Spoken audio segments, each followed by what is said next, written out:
The observation deck was cold. Not the kind of cold that came from temperature, but the cold that seeped into your bones when you realized just how far from home you really were. Jake Morrison stood with his hands clasped behind his back, staring out at the planet below.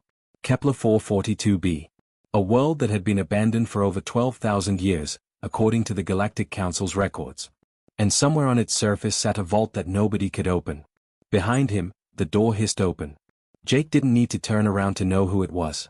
The heavy footsteps, the slight scrape of armor against the doorframe, the particular way the air seemed to shift when Commander Thelvex entered a room. Captain Morrison. The alien's voice came through his translator collar, flat and mechanical. We will be landing in 30 minutes. Jake finally turned. Thelvex was massive, easily 8 feet tall, with 4 powerful arms and skin that looked like it had been carved from blue stone. His eyes, all 6 of them, studied Jake with what could only be described as barely contained disappointment. Looking forward to it, Commander, Jake said, keeping his voice level. Thelvex made a sound that the translator didn't bother interpreting. Probably something dismissive. The Kaawainan didn't think much of humans. Hell, most of the galaxy didn't think much of humans. Earth had only managed faster-than-light travel 30 years ago. Babies. Primitives. Lucky little apes who stumbled into the galactic community and somehow hadn't gotten themselves killed yet. I must be honest with you, Captain, Thelvex said, moving closer to the viewport. Your presence here is a formality. A political gesture. The Council felt it would be inappropriate to exclude humanity from this endeavor, given your recent admission. Aha. Jake had heard this speech before, in various forms, from various aliens. And you don't think we have a shot? I think that 17 species have already tried. Species with cognitive capabilities far exceeding your own. The Cassiopeians process information through a hive mind of 11 simultaneous perspectives. The Lumina exist partially in higher dimensions. The Chronothai perceive time itself differently than you or I. Thelvex's mandibles clicked together. No offense intended, but your species still uses binary computing. None taken, Jake said, though he felt the familiar burn of irritation in his chest. So why bring us at all? Politics, as I said. And perhaps. Thelvex paused, and for the first time, something like genuine curiosity entered his voice. There was the incident at Proxima Centauri, when your team solved the navigation problem that had trapped our fleet for weeks. Jake smiled slightly. Yeah, that was fun. It was unorthodox. It worked. It defied conventional logic. Still worked, though. Thelvex made that untranslatable sound again. The vault is different. It is not a mechanical problem or a navigation puzzle. This is the most sophisticated security system ever discovered. It predates every civilization in the Council. We don't even know who built it or what's inside. The ship shuddered slightly as it entered the planet's atmosphere. Jake watched the clouds part below them, revealing a landscape of ancient ruins. Massive structures, weathered by time, stretched across the horizon. And at the center of it all, a single black pyramid. That's it? Jake asked. That is the repository. The vault is inside. They landed in a clearing that had clearly been used many times before. The ground was scorched from countless ship thrusters, and temporary structures dotted the perimeter. As Jake descended the ramp, he saw them. Representatives from across the galaxy. Beings made of light. Creatures that floated in containment fields. Things that defied easy description. All here. All trying to crack the same impossible problem. And all of them stopped to watch as the humans arrived. Jake's team was small. Amy Rodriguez, his chief engineer, carried a case of scanning equipment. Tom Blake, their systems analyst, looked around with wide eyes. That was it. 3 humans against the galaxy's best and brightest. Wonderful, Amy muttered under her breath. No pressure or anything. A crystalline being chimed at them as they passed. The translator converted it to laughter. Thelvex led them through the pyramid's entrance. The interior was breathtaking. Walls of polished obsidian stretched upward into darkness. The air hummed with energy. And everywhere, there were aliens working. Projecting holograms. Running simulations. Speaking in languages that made Jake's translator glitch and stutter. Then they reached the chamber. The vault door dominated the space. It was enormous, maybe 40 feet tall, and its surface was alive with movement. Symbols flowed across it like water. Equations appeared and dissolved. Geometric patterns twisted in ways that hurt to look at. The whole thing glowed with a soft, pulsing light. "This is it," Thelvex said. "3 years we have been here. The greatest minds in the galaxy. And it remains sealed." Jake approached slowly, aware that every eye in the chamber was on him. He could feel their judgment. Their skepticism. Their certainty that the primitive humans would fail just like everyone else. He stopped a few feet from the door and just looked at it. Really looked at it. "You have 12 hours, Thelvex said from behind him. "After that, the Council has determined that further attempts are futile. We will seal this site and leave it to history." 12 hours, Jake repeated, not taking his eyes off the vault. "Right. Captain Morrison, I do not wish to sound cruel, but I suggest you prepare yourself for failure. This vault has defeated civilizations that were building starships when your species was still living in caves." Jake smiled, a small, private smile that Thelvex couldn't see. "Commander," he said quietly, "has anyone ever told you that sometimes the best way to solve a problem is to stop trying so hard?" Before Thelvex could respond, Jake reached out and touched the vault surface. It was warm. Almost alive. And somewhere deep inside, something responded. The vault chamber buzzed with activity. Everywhere Jake looked, aliens were doing things that seemed to bend the laws of physics. A group of Cassiopeians stood in a circle, their minds linked, projecting a shared consciousness into the vault's surface. They were trying to think their way through it. Literally. The Lumina, those beings made of crystalline light, had created a web of glowing threads that wrapped around the door, testing every possible frequency of existence. And in the corner, a Chronothai sat perfectly still, its multiple eyes closed, watching probability streams flow through time itself. It was impressive. Genuinely impressive. These weren't just smart aliens.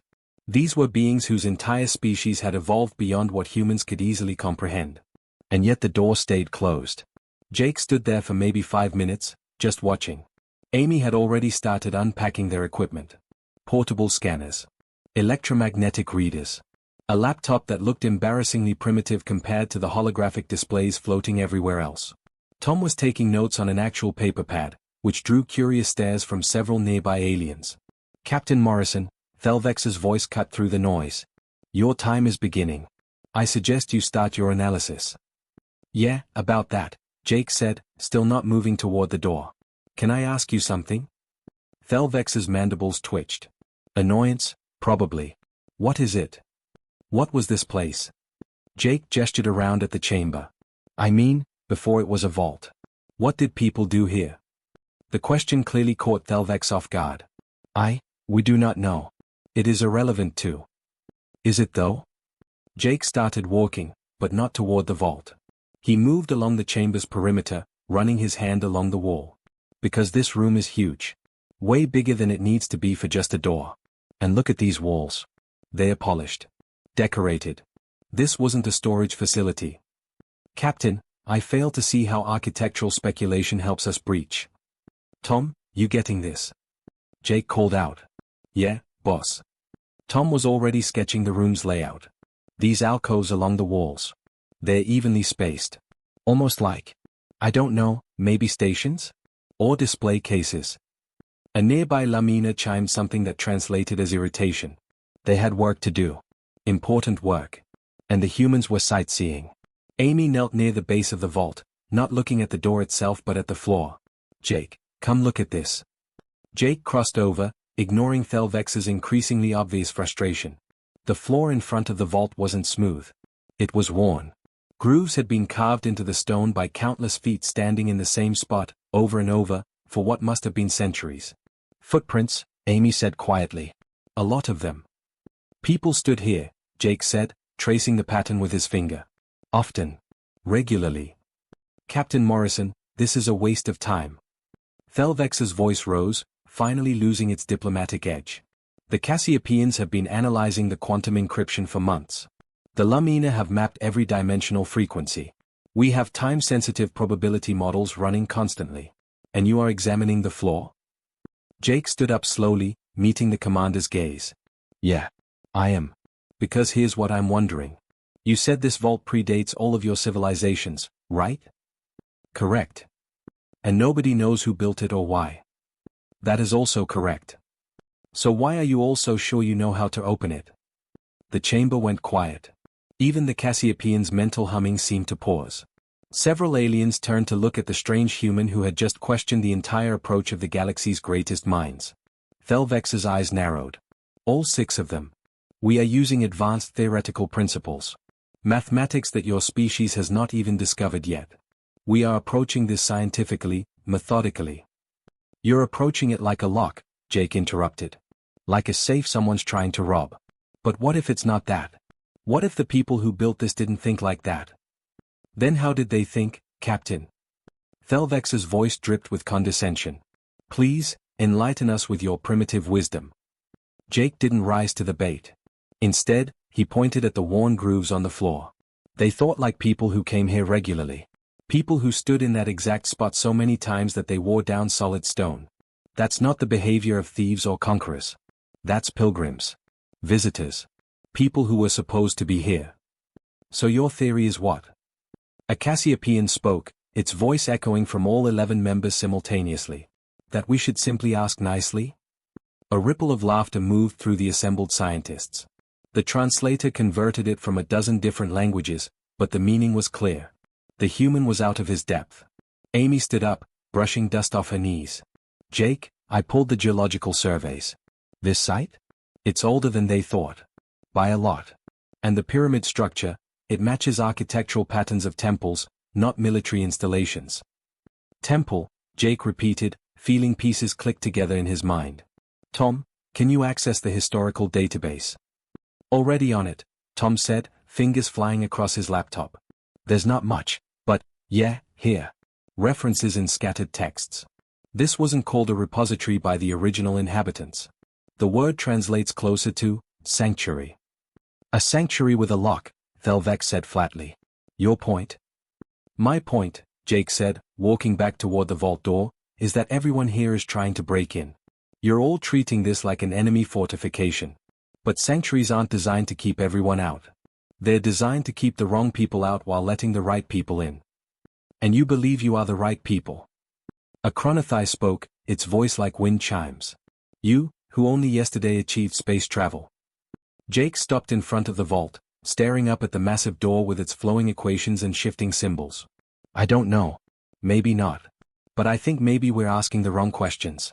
You're all asking how to defeat the security system. Maybe we should be asking why it exists in the first place. Who was it protecting this from? And more importantly, he placed his palm flat against the warm surface. Who was it protecting this for? The equations on the door flickered. Just for a second. So brief that most of the assembled scientists missed it entirely. But Jake saw it. And so did Thelvex. Interesting, the commander muttered, moving closer. The vault responded to your touch. Not to my touch, Jake said quietly, his hand still on the door. To my question. There's a difference. Around them, the other scientists began to take notice. The humans weren't solving the puzzle. They weren't even really trying. They were doing something else entirely. They were trying to understand it. 6 hours had passed. The alien scientists were growing restless. Every so often, one of them would glance over at the human team with barely concealed frustration. The Cassiopeans had gone back to their quantum calculations. The Lumina had intensified their dimensional probing. Everyone else had returned to their own sophisticated methods. Everyone except Jake, Amy, and Tom. They had moved away from the vault entirely. Jake was sitting cross-legged on the floor about 20 feet back, just staring at the door. Not analyzing it. Not scanning it. Just watching. Amy had her tablet out, scrolling through thousands of years of fragmented historical records. Tom was measuring the chamber itself, walking the perimeter with nothing more than a tape measure and that paper notepad. This is absurd, one of the Lumina chimed. They are doing nothing. Thelvex stood with his forearms crossed, watching the humans with an expression that might have been curiosity or might have been pity. It was hard to tell with the KRYNN. Captain Morrison has 7 hours remaining. If he wishes to spend them sitting on the floor, that is his choice. But there was doubt in the commander's voice now. Because he had seen that flicker. When Jake touched the door and asked his question, something had responded. Something that hadn't responded to 3 years of advanced alien technology. Jake wasn't sitting idle. His eyes tracked the symbols flowing across the vault surface. At first glance, they looked random. Chaotic. Mathematical proofs appearing and vanishing, geometric patterns twisting in impossible ways, strings of characters in languages that predated recorded history. But Jake had spent 6 hours watching. And he had noticed something. "Amy," he called out without looking away from the door. "What time is it?" She checked her watch. 1400 hours. Why? And when did that sequence start? He pointed at a particular string of symbols near the top left of the door. Amy pulled up her notes. 1317. 43 minutes ago. Jake stood up, his knees cracking slightly. "Tom, when did you first note that geometric pattern?" Tom flipped back through his sketches. 1234. And it repeated at 1317. Tom's eyes widened. Same time as Amy's sequence. 43 minutes, Jake repeated, walking toward the door. Every 43 minutes, the entire display resets. Different symbols, different equations, but the same cycle length. Over and over. A Cassiopean shifted its attention toward them. "We noticed the temporal pattern weeks ago. It is obviously part of the encryption algorithm." "Is it?" Jake asked. "Or is it something else entirely?" He moved closer to the vault, watching as a particularly complex equation dissolved and reformed. The alien scientists watched him with renewed interest despite themselves. "See, here's what's been bothering me," Jake continued. "All these equations, all these symbols. They're incredibly advanced, right? Dimensional mathematics, quantum proofs, stuff that most species haven't even theorized yet." "Yes," Thelvex said slowly. "That is why we believe only the most advanced analysis can. But if they're that advanced, why do they repeat? Why show the same thing every 43 minutes? Jake turned to face the assembled scientists. "When you store data, when you encrypt something important, you don't make it loop like a video file. That's not security. That's a display," Amy finished, understanding dawning on her face. "It's a screensaver." The chamber erupted in protests. Multiple species speaking at once, translators struggling to keep up. The suggestion was offensive. Insulting. The vault was showing them the most sophisticated security system ever devised, and this human was calling it decorative? But Jake wasn't listening to them anymore. He was looking at the worn grooves in the floor again. The spot where countless visitors had stood. He walked over and positioned himself there, his boots settling into depressions worn smooth by time. The height was perfect. The vault center, where most of the symbols concentrated, was exactly at his eye level. Not at Thelvex's eye level. Not at the Cassiopeans' collective height. Not optimized for crystalline beings or time perceivers. Human eye level. "That's weird," Tom said, noticing the same thing. "Why would an ancient alien vault be designed for human proportions?" "Maybe it's not," Amy said quietly. "Maybe humans are designed for its proportions." The statement hung in the air. Several aliens made sounds of disbelief. The probability of convergent evolution creating the exact same body structure was astronomical. "Unless." "Tom," Jake said, his voice tight with sudden realization. "Pull up everything we have on human genetic history. The weird gaps in our evolutionary record. The accelerated development that anthropologists could never fully explain." "On it." Tom's fingers were already flying across his keyboard. Thelvex approached, his earlier dismissiveness replaced by something else. "What are you suggesting, Captain?"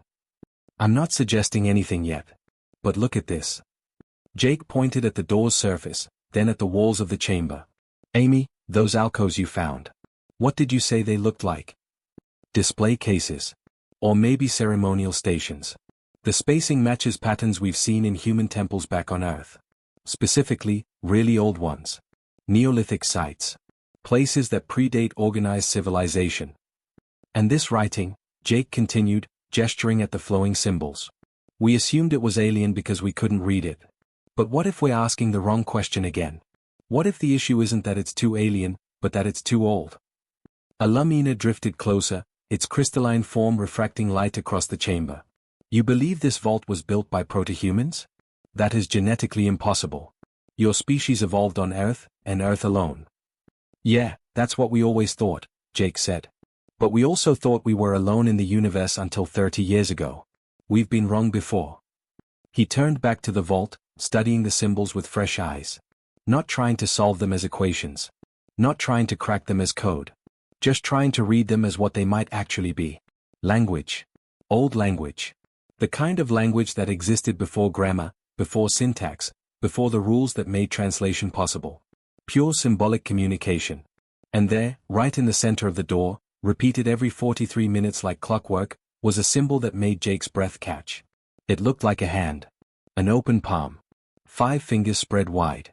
The universal human gesture for stop. For wait. For hello. Oh, Jake whispered. Oh, that's clever. What? Thelvex demanded. What do you see? Jake looked at the commander and smiled. Not a triumphant smile. A sad one. Understanding something that the rest of the galaxy had missed. They weren't trying to keep people out, Commander. They were trying to keep people out until the right people came home. The chamber fell silent. Every alien scientist, every being of advanced intelligence, every species that had spent years trying to crack this vault, turned to stare at Jake Morrison. The human who had just suggested something impossible. That makes no sense, a Cassiopeian said, all 11 voices speaking in perfect sync. Genetic analysis of human DNA shows clear evolutionary progression on Earth. You are not colonists. You are native to your world. Are we? Tom looked up from his laptop, his face pale. Boss, I'm looking at the data. The stuff that always bugged researchers. We have genetic markers that don't match any other species on Earth. Junk DNA that isn't junk at all. Accelerated brain development that happened way too fast by evolutionary standards. And gaps. Lots of gaps. Amy moved beside Jake, staring at the hand symbol on the vault. They're stories, you know. Every culture on Earth has them. Stories about sky people. About gods who came from the stars. We always thought they were myths. Perhaps they were memories, Thelvex said quietly, and for the first time since they had met, Jake heard respect in the commander's voice. Genetic memories, passed down through generations, degrading into legend. Jake stood in the worn spot on the floor, his heart pounding. The hand symbol pulsed gently on the door's surface. 5 fingers. Just like his. If I'm right about this, he said, then everyone's been approaching this wrong from the start. You've been trying to break in. Trying to outsmart it. Treating it like an enemy. And you believe you should treat it like what? A Chronothai asked, its time-seeing eyes focused entirely on Jake. A friend? Like home, Jake said simply. This was a temple. A sanctuary. People came here. They stood right where I'm standing. And they. He paused, thinking. What do you do when you come to someone's door? The question seemed to baffle the assembled aliens. Alumina chimed in confusion. We transmit identification codes. We broadcast our quantum signature. We announce ourselves through proper channels. Right. But humans? We do something simpler. Jake raised his fist. We knock. The chamber exploded with noise. Protests in a dozen languages. The Cassiopeians declared it absurd. The Lumina calculated the statistical improbability of such a primitive solution. Even Thelvex looked skeptical. Captain Morrison, 3 years of advanced analysis, and you think the solution is to knock? Not just knock, Jake said, studying the pattern of the hand symbol. Knock the right way. Look at this. He pointed to the symbol. It's not just showing a hand. It's showing a specific position. Palm forward, fingers spread. That's not just hello. In old human cultures, that was a sign of peace. Of respect. You're showing you're not holding a weapon. Cultural anthropology will not open this door, a Cassiopeian insisted. Won't it? Amy pulled up something on her tablet. I've been reading the temple records. Scattered fragments, translated through 6 dead languages. But there's a phrase that keeps appearing. Roughly translates to the children who knock shall enter. Children, Tom repeated. Not conquerors. Not thieves. Children. Jake felt it then. A certainty settling over him like a weight. This vault wasn't designed to test intelligence. It was designed to test identity. To wait. To wait for whoever came from these builders. Whoever carried their genetic legacy forward through the stars.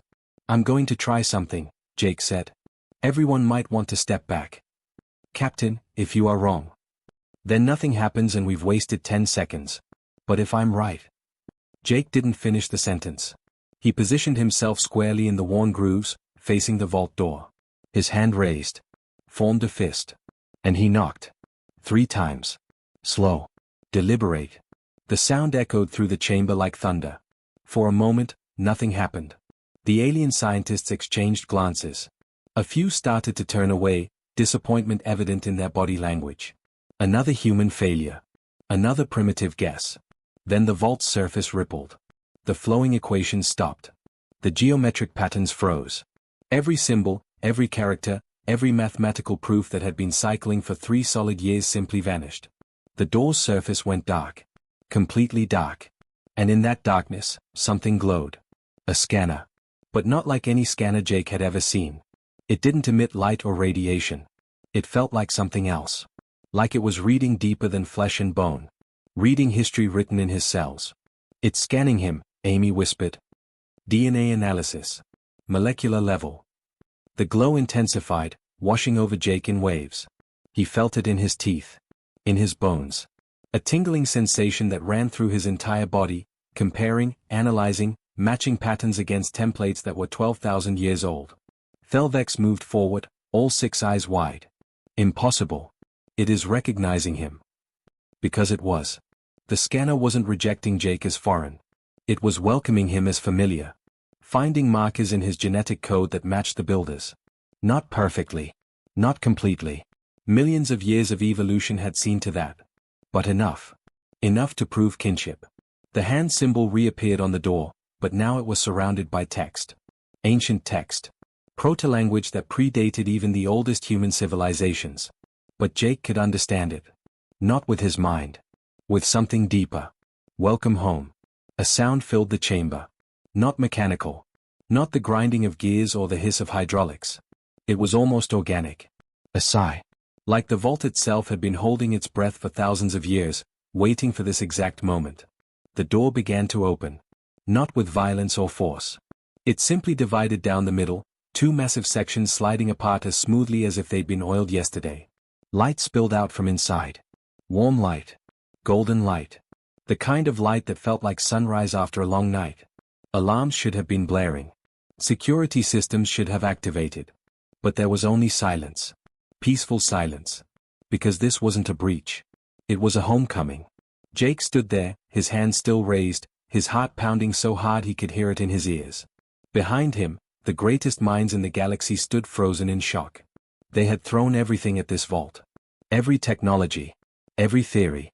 Every advantage their advanced civilizations could muster. And a human had opened it by knocking. "Well," Jake said, his voice shaking slightly. "I guess that answers that question." Thelvex approached slowly, staring into the vault's interior with something like awe. "Captain Morrison. It appears we have severely underestimated your species." "Yeah," Jake said, taking his first step toward the opening. "We get that a lot." Jake stepped through the doorway and felt the air change. It wasn't stale or ancient. It was fresh. Preserved somehow. Like the vault had been waiting, breathing, keeping itself alive for this exact moment. The interior was massive.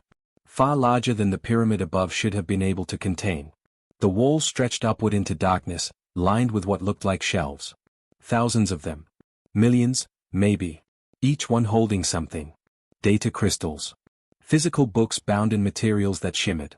Holographic storage devices that flickered to life as Jake passed. "It's a library," Amy breathed, following him inside. "The entire thing.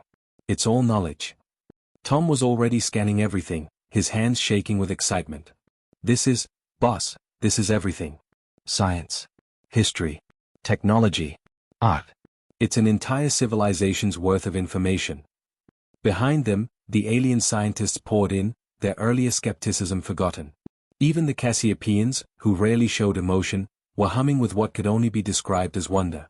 The Lumina drifted between the shelves, their crystalline forms reflecting light that hadn't been seen in 12,000 years. But Jake wasn't looking at the shelves. He was looking at the center of the room. A pedestal stood there, simple and unadorned. On it sat a single holographic projector. Ancient design, but still functioning. And it was already active, displaying text in that proto-language. Words that swam in Jake's vision, not quite readable but somehow understandable. Thelvex approached, his 4 arms hanging loose at his sides. "Can you read it, Captain?" "Sort of," Jake said. It's like remembering something you forgot a long time ago. The words don't make sense, but the meaning does." He reached out and touched the projection. It responded instantly, expanding, filling the air around them with images. Scenes from a civilization that existed before recorded history. Cities that stretched across continents. Ships that sailed between stars. And people. They didn't look exactly human. Taller. Stronger. Eyes that held colors Earth had never seen. But the resemblance was undeniable. 5 fingers. 2 legs. The same basic structure that would one day walk on Earth. The precursors, Thelvex whispered. We always their eyes they existed. A civilization that came before all others. But we never found proof. The hologram shifted, showing the precursors spreading out across the galaxy. Seeding worlds. Establishing colonies. Building vaults like this one on dozens of planets. They were explorers. Scientists. Teachers. They wanted to fill the universe with life and knowledge. They were good people, Amy said softly. The hologram darkened. New images appeared. Something was wrong. A threat. The projection showed it as a shadow, a corruption spreading through space. The precursors fought it. Used every technology they had. Every weapon. Every advantage of their advanced civilization. And they lost. Not completely. Not all at once. But slowly. Inevitably. The shadow consumed world after world. Colony after colony. The precursors made a choice. They scattered. Abandoned their cities. Their technology. They went to the most remote worlds they had seeded, places so far from the corruption that it might never find them. One of those worlds was Earth. They came to our planet, Jake said, watching as the hologram showed ships landing on a primitive, beautiful world. They came and they stayed. And over millions of years. They evolved, Tom finished. Into us. Into humans. They gave up everything to survive. Their technology. Their knowledge. Even their genetic advantages. They became part of Earth's ecosystem and let evolution take its course. The hologram showed generations passing. The tall, advanced precursors slowly changing. Adapting. Becoming shorter, less physically powerful, but developing something else. Diversity. Resilience. The ability to thrive in any environment. And most importantly, they forgot. The genetic memory faded. The knowledge was lost. Until they were just humans. Just another species on a small blue planet, unaware of the legacy written in their DNA. That's why we're so different, Amy said, understanding flooding her voice. Every other species in the galaxy evolved naturally. They optimized for specific environments. Specific strengths. But humans? We're descended from colonists. From a species that deliberately diversified. That's why we're not the strongest or the fastest or the smartest at any one thing. But you adapt, a Cassiopeian said, its 11 voices filled with new understanding. You survive. You find solutions that we would never consider because you think chaotically. Multiple perspectives. Emotional intuition. You are not one thing. You are everything. The hologram shifted again. A final message. A warning. The shadow was still out there. Dormant. Waiting.